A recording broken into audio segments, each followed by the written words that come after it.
আজকে আমরা শুরু করব সিলেকশন অফ পাওয়ার প্ল্যান্ট। কারণ আমরা ইতিমধ্যে লোড কার্ভের চ্যাপ্টারগুলো লোড কার্ভ সম্বন্ধে আলোচনা করেছি, যথেষ্ট লোড কার্ভ কি এবং ওই রিলেটেড যে প্রবলেম ছিল সেগুলো আমরা দেখেছি। তো আমরা এখন নতুন টপিকে যাব, সেটা হচ্ছে সিলেকশন অফ পাওয়ার প্ল্যান্ট।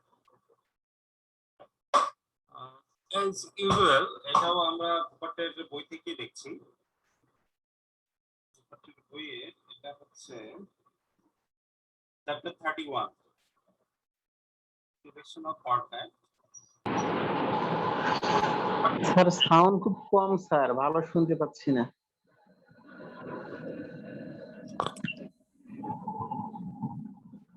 আমি সাউন্ড সেটআপটা দিই ঠিক করে।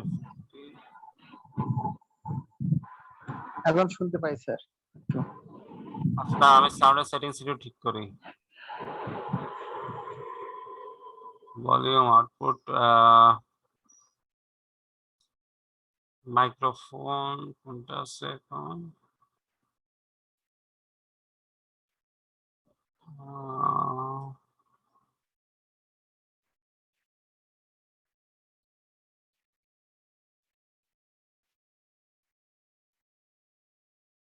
শুনতেছো? এখন শুনতেছো? জি স্যার, শুনতে পাচ্ছি স্যার। আচ্ছা,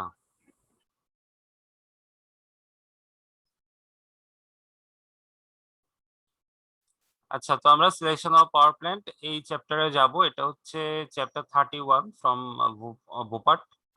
আচ্ছা, আমি এখানে একটু লিখে দেই, আবার মনে থাকবে না।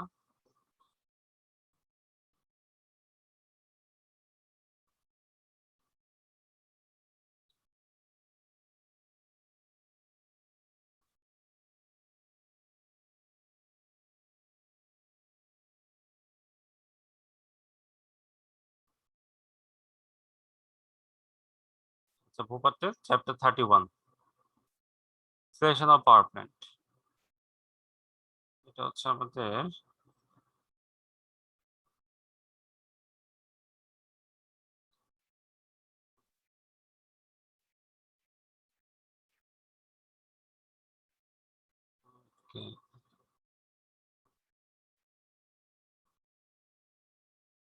আচ্ছা, মানে হচ্ছে যে আমাদের যে পাওয়ার প্ল্যান্ট সিলেক্ট করতে হবে তার জন্য কিছু প্রসেস আছে, সেই প্রসেসগুলো আমরা দেখব। যেমন এখানে একটা ব্যাপার হচ্ছে যে প্ল্যান্ট ক্যাপাসিটি। আমাদেরকে দেখতে হবে যে আমার রিকোয়ারমেন্ট অনুসারে কোন ক্যাপাসিটি প্ল্যান্ট আমরা ইমপ্লিমেন্ট করতে পারবো। তারপরে একটা প্ল্যান্ট সিলেকশনের জন্য কিন্তু কিছু ইম্পর্টেন্ট পয়েন্ট আছে। তারপরে হচ্ছে যে প্ল্যান্ট লোকেশন, প্ল্যান্টটা কোথায় আমি স্থাপন করব, এবং হচ্ছে ক্যাপাসিটি প্রবাবিলিটি অ্যানালাইসিস। এবং এই যে ক্যাপাসিটি নিয়ে কিন্তু একটা অ্যানালাইসিস আমরা করতে হবে। ক্যাপাসিটি প্রবাবিলিটি অ্যানালাইসিস সেটাকে বলে। So let's move on. চারটা পয়েন্ট এখানে আমরা ডিসকাস করব। Plant capacity, important points for selecting a plant, plant location, capacity probability analysis.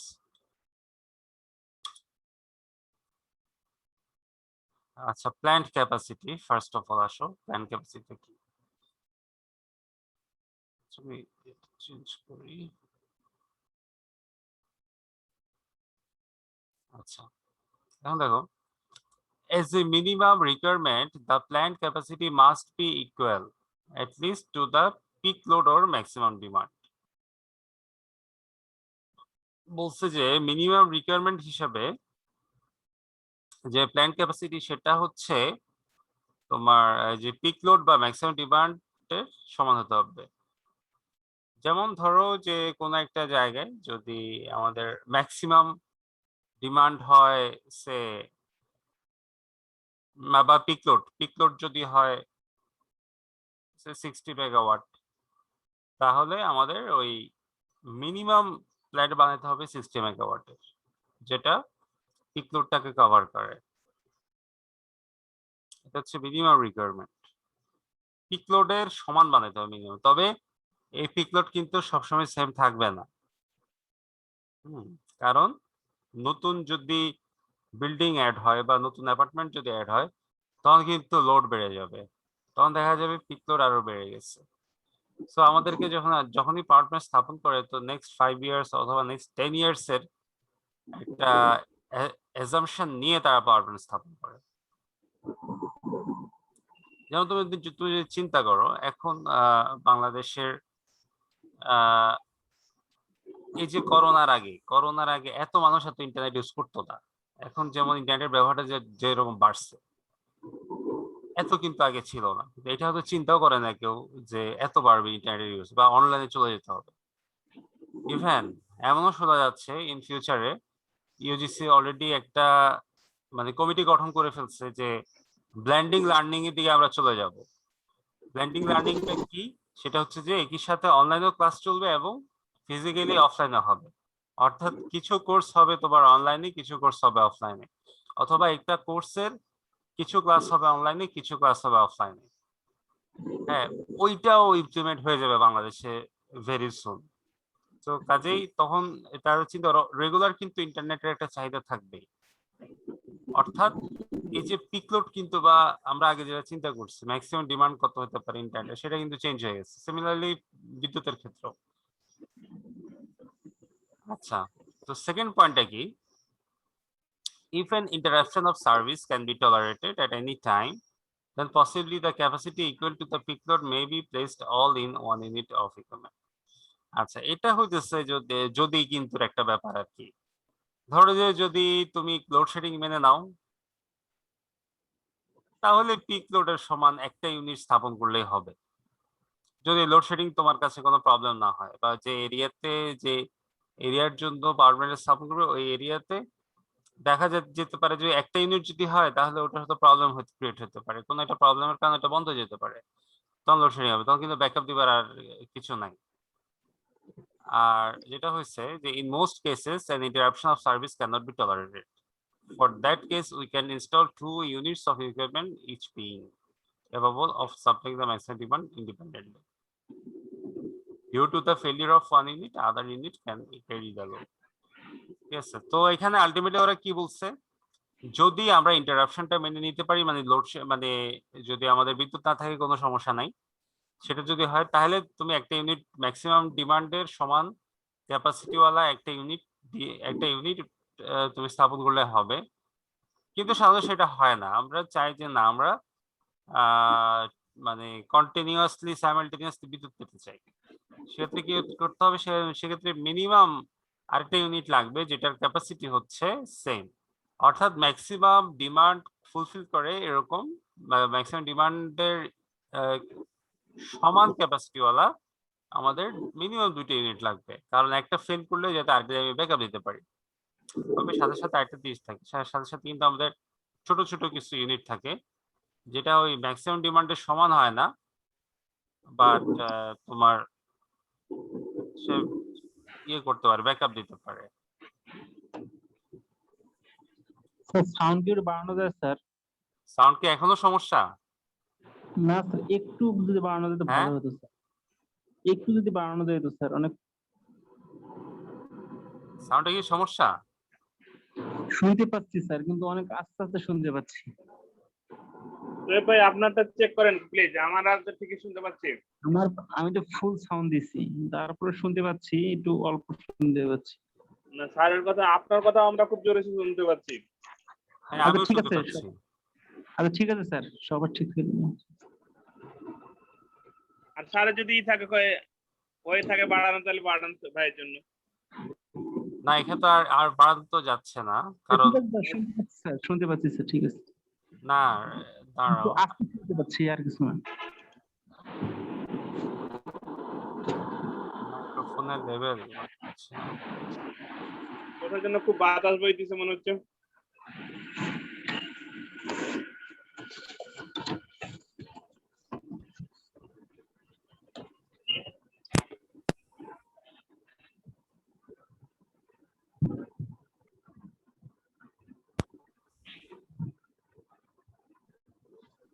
জুমে একটা সার্টেন লেভেলের পরে আর বাড়ানো যায় না মাইক্রোফোনের ইয়ে।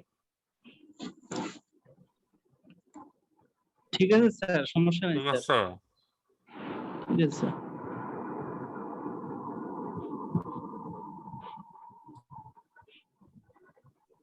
হ্যাঁ, অর্থাৎ আমরা কি বুঝলাম, প্ল্যান্ট ক্যাপাসিটির ব্যাপারটা হচ্ছে যে আমাদেরকে খেয়াল রাখতে হবে যে একটা ইউনিট দিয়ে কভার করা যায় যদি সেটা তোমার ওই ম্যাক্সিমাম যে ম্যাক্সিমাম ডিমান্ডটা যদি ফুলফিল করে তাহলে একটা ইউনিট দিয়ে চলবে।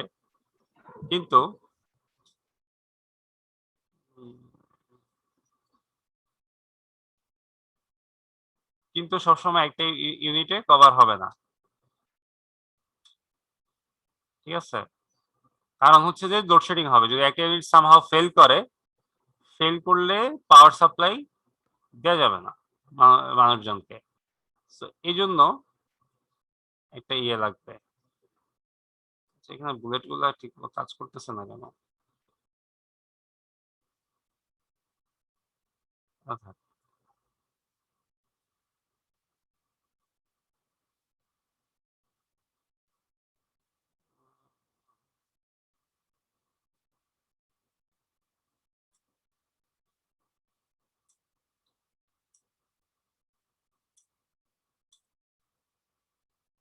ওকে।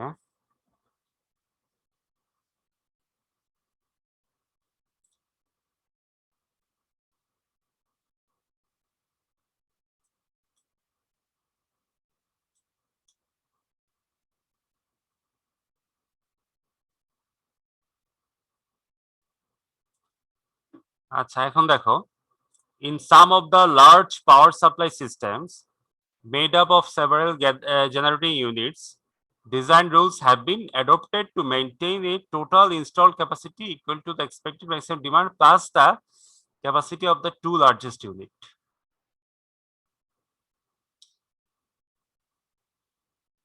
এখানে কি বলছে? In some of the large power supply systems made up of several generating units, design rules have been adopted to maintain a total installed capacity equal to the expected maximum demand plus the capacity of the two largest unit. এমন ভাবে তৈরি করা হয় যে maximum ডিমান্ডের সাথে আরো দুইটা unit যোগ করে তৈরি করা হয়, দুটো বড় বড় ইউনিট যোগ করে তৈরি করা হয় total install capacity. This is based on the expectation that at the time of the maximum demand, one of the largest unit or an equivalent amount of capacity may be out of service for overhaul. যেটা হতে পারে যে out of service হয়ে যেতে পারে, অনেক মানে টানা চলতে চলতে হয়তো এটা আউট অফ সার্ভিস হয়ে যেতে পারে ইউনিট, তখন যাতে ব্যাকআপ দিতে পারে এই জন্য এইভাবে তৈরি করা হয়। When an existing system prepares for an increase in maximum demand by installing an additional unit of generating equipment, the size of the unit will be based on three conditions. এখন ধরো একটা ইউনিটের সাইজ তিনটা কন্ডিশনের উপর based করে। একটা হচ্ছে যে the expected rate of increase of maximum demand over a period of years. Expected rate of increase of maximum demand over a period of year, ওই যে আমি যেটা বলতেছিলাম যে তোমাকে দেখতে হবে যে আগামী 10 বছর বা 20 বছরে কতটুকু বাড়বে ম্যাক্সিমাম ডিমান্ড, ওইটা মাথায় রাখতে হবে। কারণ তুমি কিন্তু প্রতি বছর পাওয়ার স্টেশন বানাইতে পারবে না। তুমি যেটা করতে পারো, স্টেশন থাকবে, তোমাকে নতুন নতুন ইউনিট অ্যাড করতে হতে পারে। তো এটা একটা ফ্যাক্টর।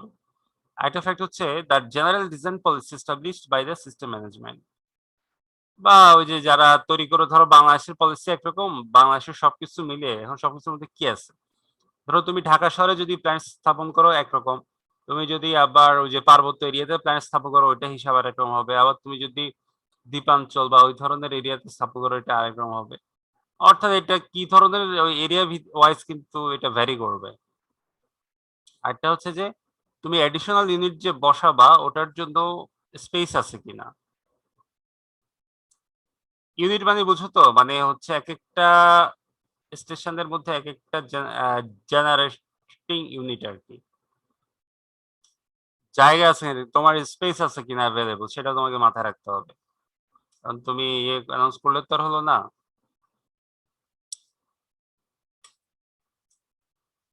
এখন দেখো important points in selection of unit, এখন তুমি ইউনিট সিলেকশন করবা তার পেছনে কিছু ইম্পর্টেন্ট পয়েন্ট আছে। পয়েন্টগুলো কি কি? The number and sizes of the units should be so selected that they approximately fit the annual load curve of the station. এখানে লোড কার্ভ চলে আসছে। দ্য নাম্বার এন্ড সাইজেস মানে বলছে যে সংখ্যা এবং ক্যাপাসিটি আর কি, সাইজ মানে এখানে ক্যাপাসিটি বোঝাইছে। The number and sizes of the unit should be so selected that they approximately fit the annual load curve of the station, অর্থাৎ যে বার্ষিক যে লোড কার্ভটা আছে যাতে ওটার সাথে ফিট হয় সেটা খেয়াল রাখতে হবে। The unit should be preferably of different capacities to meet the load requirements. যেমন ইউনিট গুলা হতে হবে যে বিভিন্ন রকম ক্যাপাসিটির হতে হবে, যে সবগুলা যে সেম ক্যাপাসিটি থাকবে তা না, ইউনিট গুলার ডিফারেন্ট ক্যাপাসিটি থাকবে। হয়তো ম্যাক্সিমাম ডিমান্ডের সমান হচ্ছে 2টা ইউনিট, বাকি ধরো 3টে ইউনিটের হচ্ছে বিভিন্ন সাইজ থাকবে। Although use of identical units that is having same capacity and ensure saving in cost, they often do not meet the load requirement. মানে সবগুলা কিন্তু হয়তো লোড রিকোয়ারমেন্ট মেইনটেইন করবে না, কিন্তু ছোট ছোট ছোট কিছু ইউনিট থাকতে হবে। The capacity of the plant should be made 15% to 20% more than the maximum demand to meet the future load requirements. এখন প্ল্যান্টের যে ক্যাপাসিটি আছে সেটা যেটা করতে হবে 15 থেকে 20% বেশি দিতে হবে।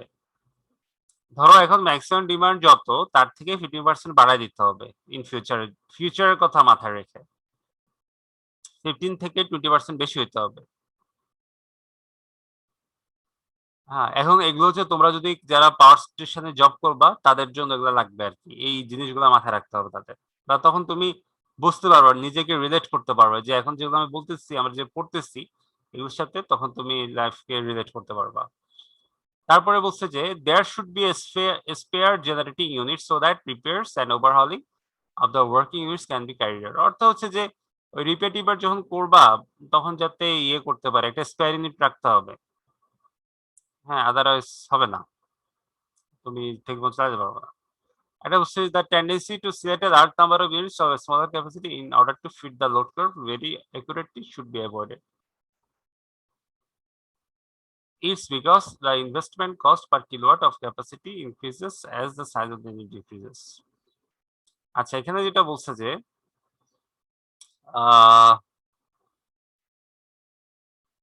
মানে অল্প ক্যাপাসিটি বেশি বেশি ইউনিট তুমি গ্যাদার করতে মানা করছে। The tendency to select a large number of units of a smaller capacity in order to fit the load curve very accurately should be avoided. ধরো যে অল্প অল্প ক্যাপাসিটি তুমি অনেকগুলা ইউনিট অ্যাড করছো, তাহলে কিন্তু তোমার একটা লস। হ্যাঁ, কারণ হচ্ছে যে তুমি যতই সাইজ যতই কম হবে, মানে ক্যাপাসিটি যত কম হবে তত কিন্তু তোমার খরচ বেড়ে যাবে পার কিলোওয়াটে। ক্যাপাসিটি বেশি হলে খরচটা কম হবে,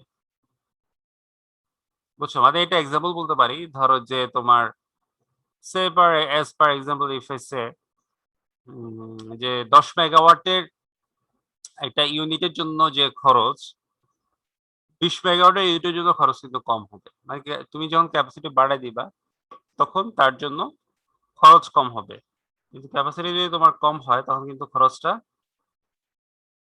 বেশি হবে। এটা হচ্ছে একটা মানে বেসিক একটা থিং। হুম,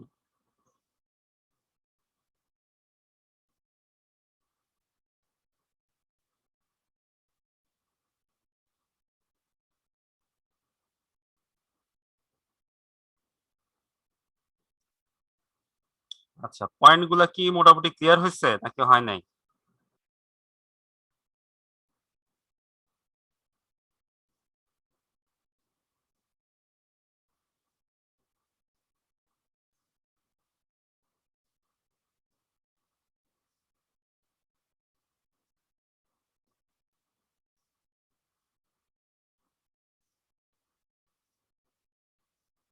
তোমরা বুঝতেছো নাকি মাথার উপর দিয়ে যাইতেছে?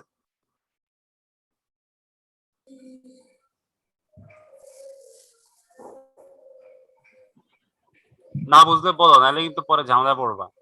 সিরিজ তো স্যার বোঝা যাচ্ছে স্যার স্যার, বুঝতেছি, মোটামুটি বুঝতেছি। এগুলো বোঝা যাবে। সব ম্যাথ আছে সামনে।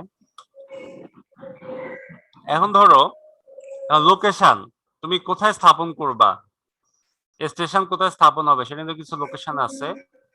যেমন to supply the industrial load plant must be located on or adjacent to the industrial property. এখন ধরো তোমার যদি কোনো একটা ইন্ডাস্ট্রিতে তোমার যদি প্ল্যান্টটা মানে এখান থেকে তুমি যদি পাওয়ার দাও, সেক্ষেত্রে ওটাকে ওই ইন্ডাস্ট্রির আশেপাশে স্থাপন করতে হবে। ঠিক আছে, দূরে স্থাপন করলে হবে না। আবার ধরো যদি তোমার আশেপাশে নদী থাকে, সাগর বা এই ধরনের লেক টেক কিছু থাকে, তাহলে ওটা হচ্ছে স্টিম পাওয়ার প্ল্যান্টের জন্য মানে perfect, ideal. If the location is near the river, lake or sea, the site may be ideal for steam power plant. Steam power plant আছে, স্টিম পাওয়ার প্ল্যান্টের জন্য এটা আইডিয়াল হবে। আবার বলছে for thermal station the planned location will be governed by joint consideration of transmission of energy, fuel delivery, water supply, realty value. হ্যাঁ দেখো থার্মালটা কোনগুলা, এগুলো সব আমরা সামনে ডিটেলস পড়বো, প্রত্যেকটা পাওয়ার প্ল্যান্ট সম্বন্ধে আমরা দেখবো ইনশাল্লাহ। তো স্টিম হচ্ছে একরকম, তারটা হচ্ছে থার্মাল। থার্মাল স্টেশন যেমন যে কয়লা টয়লা ওগুলো আর কি, হ্যাঁ কয়লা বলো তারপরে ডিজেল বলো, ওগুলো হচ্ছে থার্মাল পাওয়ার স্টেশন। তো ওগুলোর জন্য খেয়াল রাখতে হবে কি ট্রান্সমিশন অফ এনার্জি, তুমি কোথায় এনার্জিটা ট্রান্সমিট করবা ওইটা মাথায় রাখতে হবে। ফুয়েল ডেলিভারি, তুমি যে ফুয়েল গুলো আনবা কিভাবে আনবা, তোমার ওয়াটার সাপ্লাই ঠিক মতো থাকবে কিনা, এবং তুমি যে জায়গায় করবা ওইটার ভ্যালু কি, ওই জমির ভ্যালু কি, জমির মূল্য যদি বেশি হয় তাহলে তোমার খরচ বেড়ে যাবে, জমির যদি সস্তা হয় তাহলে তোমার খরচ কমে যাবে। এইসব ব্যাপার খেয়াল রাখতে হবে আর কি। এগুলো সবগুলো একসাথে কনসিডার করা লাগবে, একসাথে কনসিডার না করলে তুমি যে প্ল্যান্ট লোকেশন সিলেকশনে ঝামেলা পড়ে যাবে। আচ্ছা, ক্যাপাসিটি প্রবাবিলিটি অ্যানালাইসিস।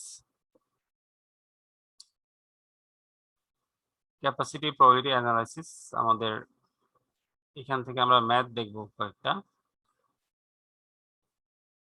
আচ্ছা,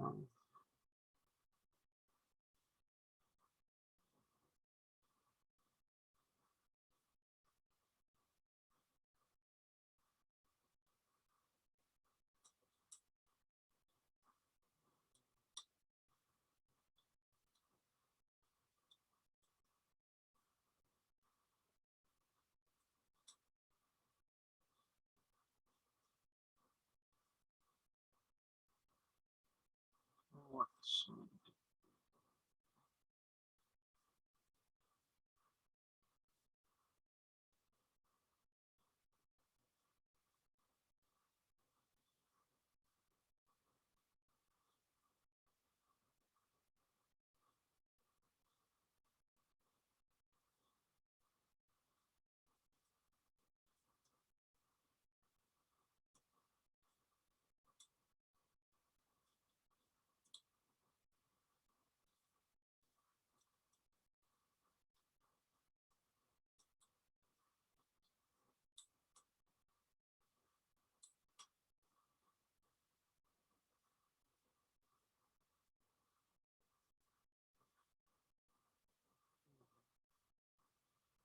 আচ্ছা,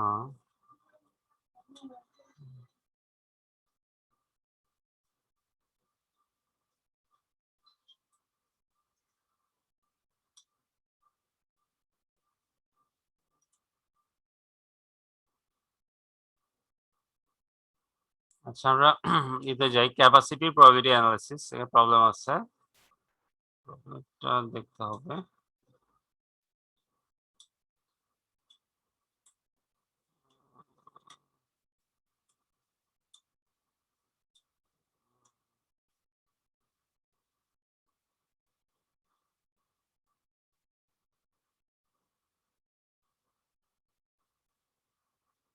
আচ্ছা, আচ্ছা এখানে ধরো আমরা দেখি capacity probability analysis.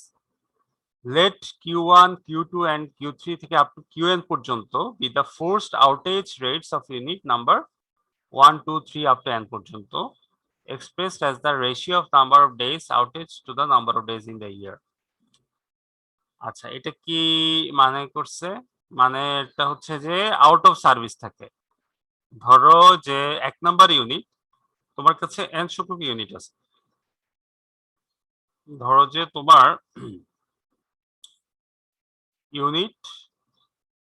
Unit number হচ্ছে n। এখন ধরো তোমার n1, হ্যাঁ, প্রথম ইউনিট ইয়ে থাকে তোমার Q1। Q1টা কি? যে সময়টা সে আউট অফ সার্ভিস থাকে। আউট অফ সার্ভিস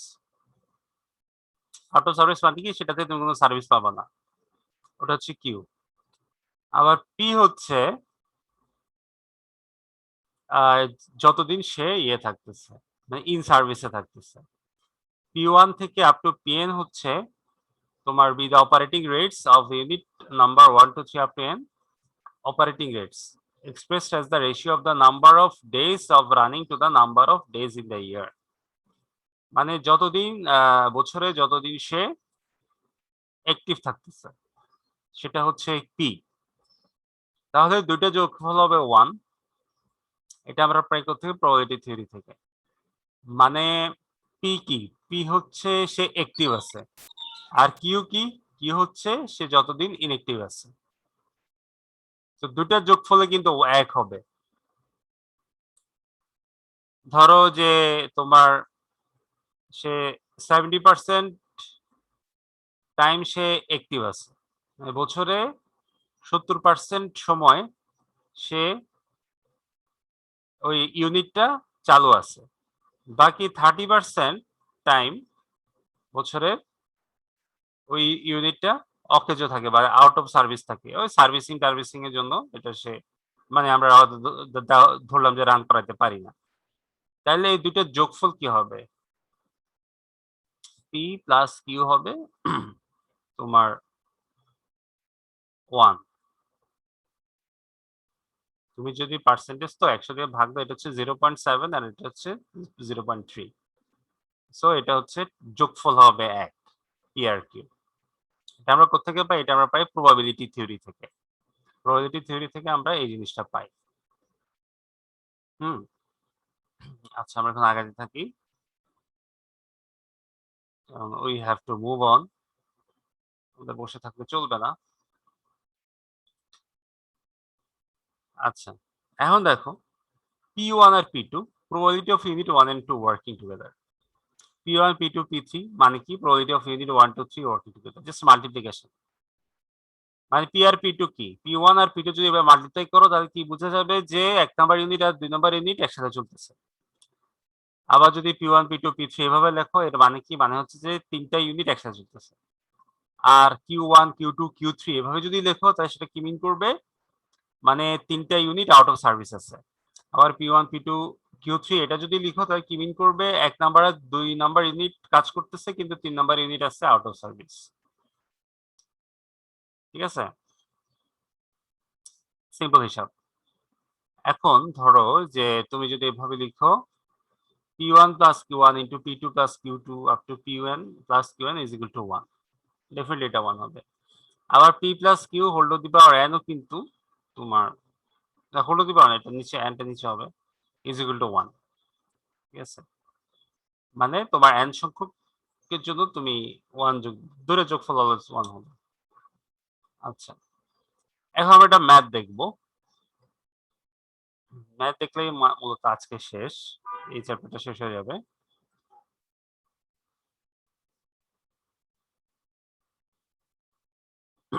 ঠিক আছে?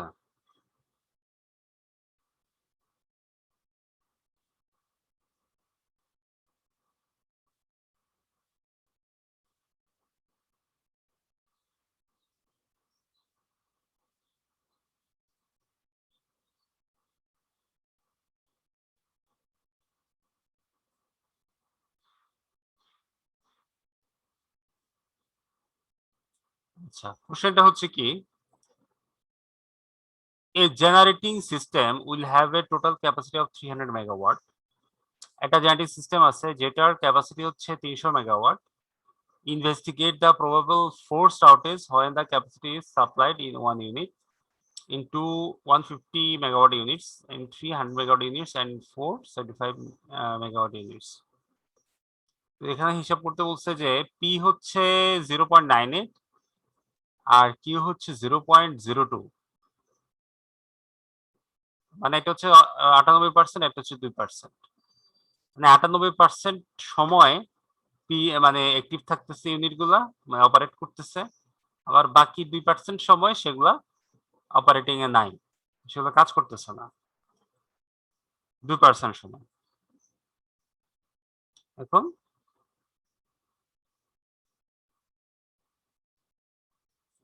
এটা আমাদেরকে বুঝতে হবে, ঠিক আছে, মানে এই প্রবলেমটা করতে হবে। এই কোশ্চেনটা কি, generating system will have a total capacity of 300 megawatt, মানে একটা সিস্টেম আছে যেটা টোটাল ক্যাপাসিটি হচ্ছে 300 মেগাওয়াট।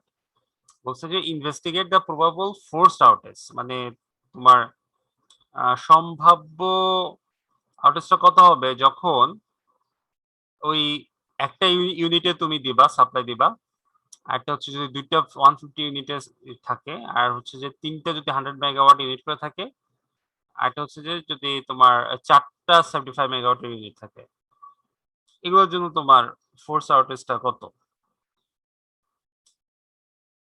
সেটা বের করতে হবে।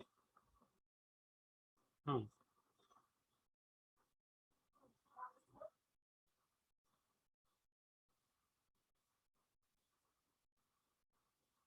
তো এখানে প্রবাবিলিটি আছে, একটা হচ্ছে পি 0.98, বুঝছো, পি মানে হচ্ছে সে কতক্ষণ অ্যাক্টিভ থাকে,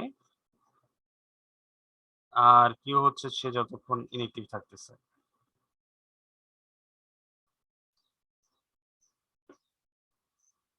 ওকে,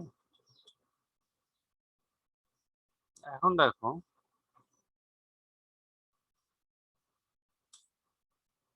for the single unit মানে 300 megawatt, the probability if having capacity between 0 megawatt to 300 megawatt and out of service is 0.02, মানে এটা তো স্বাভাবিক, যদি তোমার একটা ইউনিট থাকে তাহলে ক্যাপাসিটিটা হচ্ছে 0 থেকে 300 মেগাওয়াটের মধ্যে থাকবে,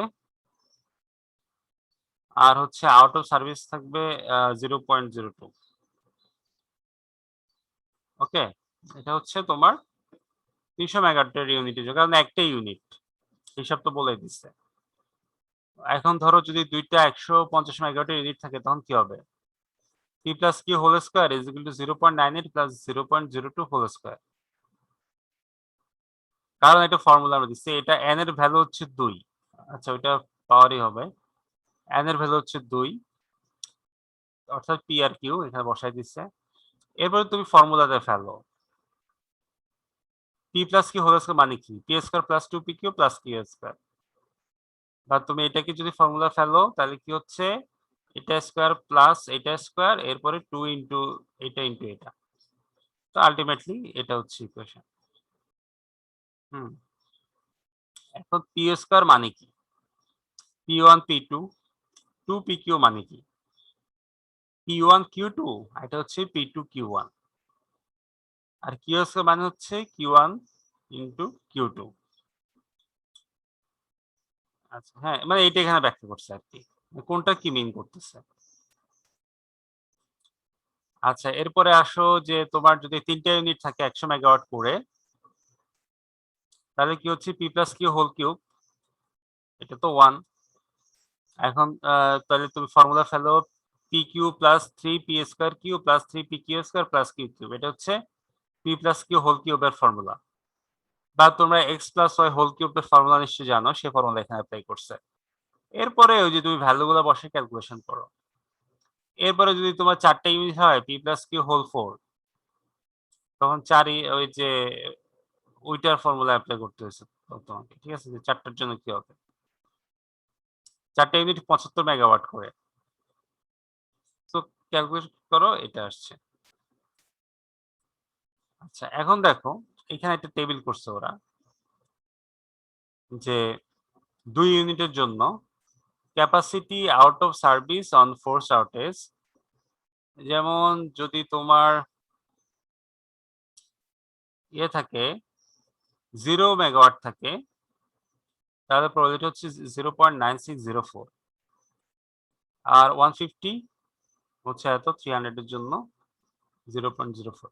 এটা হচ্ছে capacity out of service on force outage. এখন দেখো 0 মেগাওয়াট 2 ইউনিট, 2 ইউনিটের জন্য কি হচ্ছে, এখন দেখো পি স্কোয়ার, এটা হচ্ছে 2 ইউনিটের জন্য ফর দ্য 2। এখন ধরো যদি তোমার 0 থাকে, 0তে কি হচ্ছে, 2 ইউনিটের জন্য হচ্ছে 0.9604,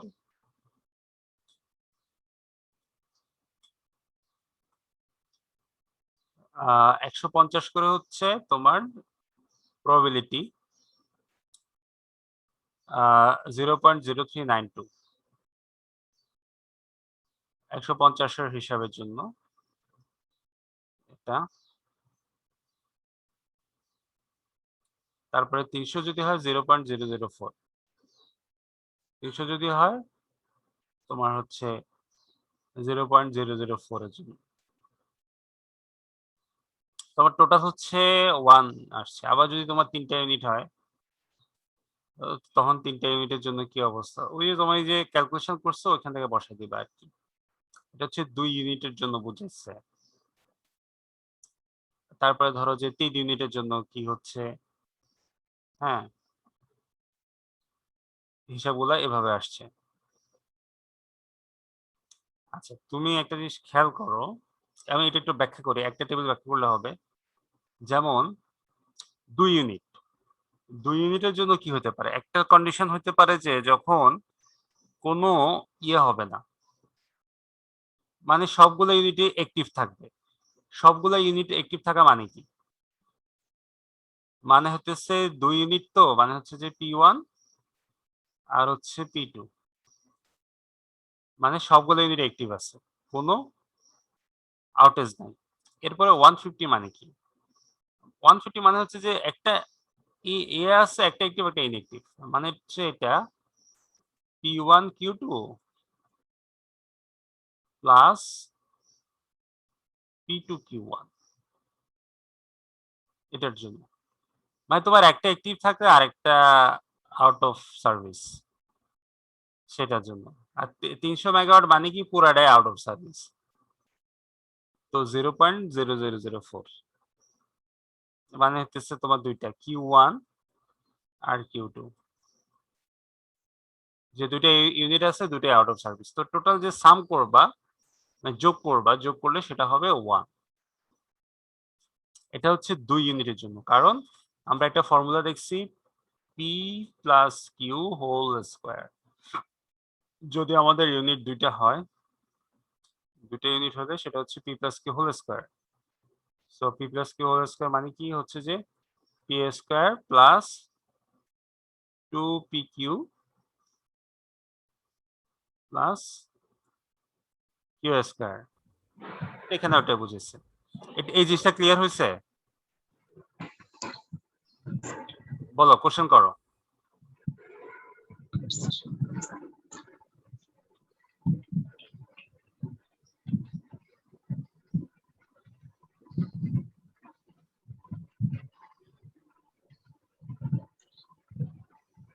বুঝছো কিনা বলো।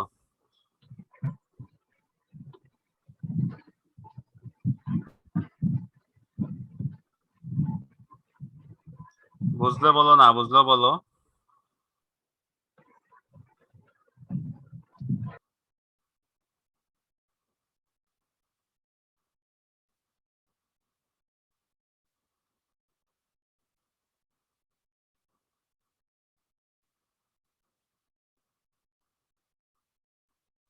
বুঝছো নাকি? জি স্যার।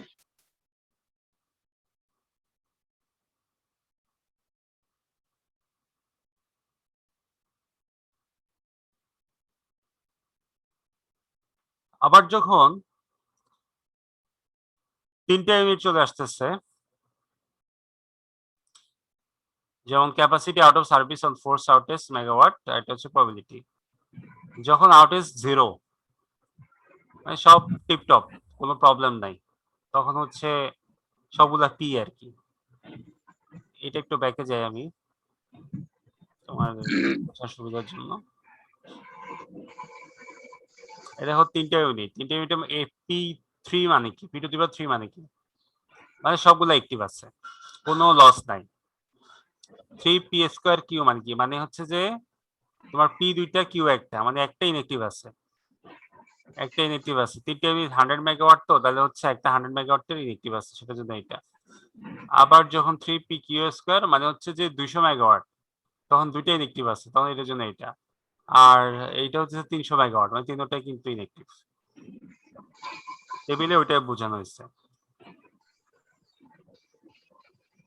টেবিলে ওই ভ্যালুগুলো এখানে তুলে ধরছে।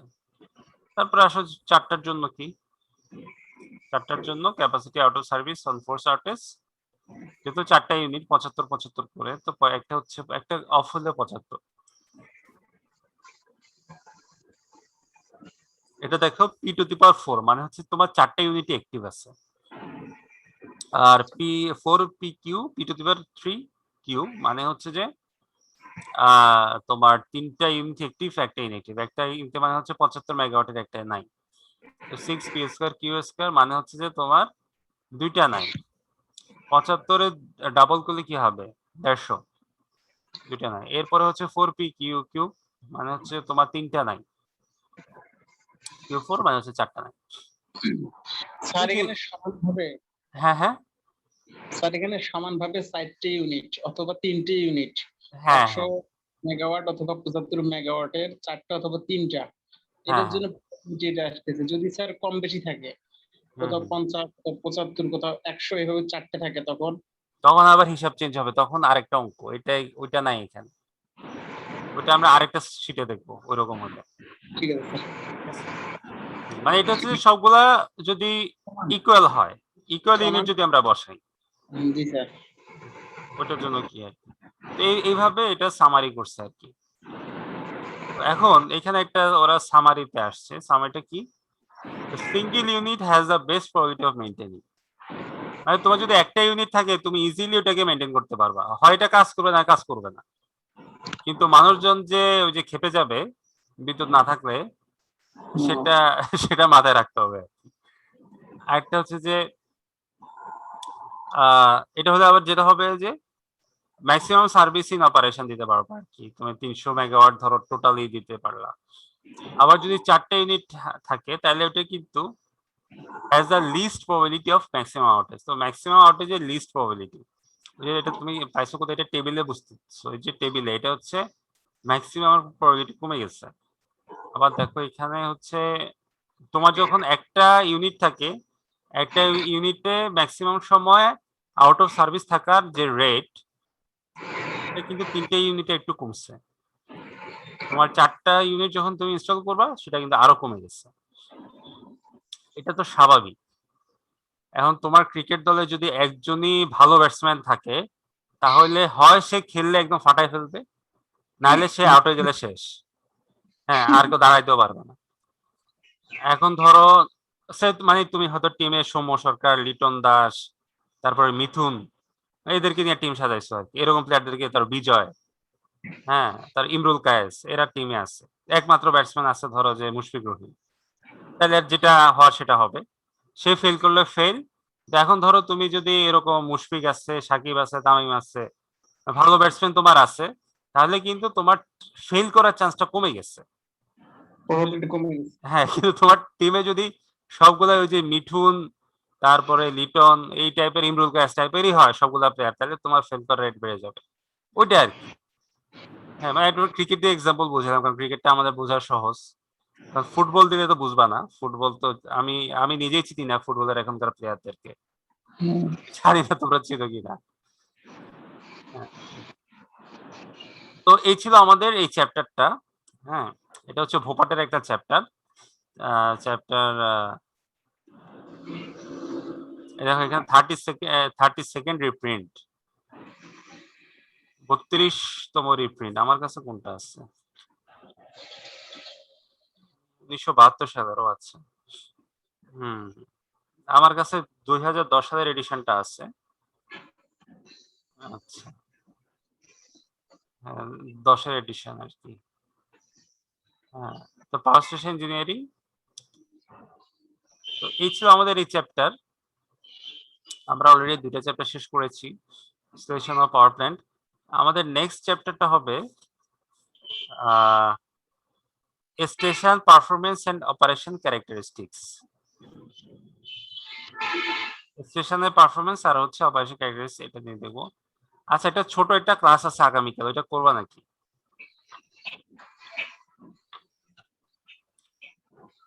করার ইচ্ছা আছে? আমি স্যার অলওয়েজ ফ্রি, এখন অন্য কারো কোনো সমস্যা আছে কিনা। হ্যাঁ, বা সবারটা বুঝতে হবে আর কি, নাহলে তো হবে না। আচ্ছা, আমি stop করি। আচ্ছা আচ্ছা, তোমাদের এমনি ইয়ে বলো,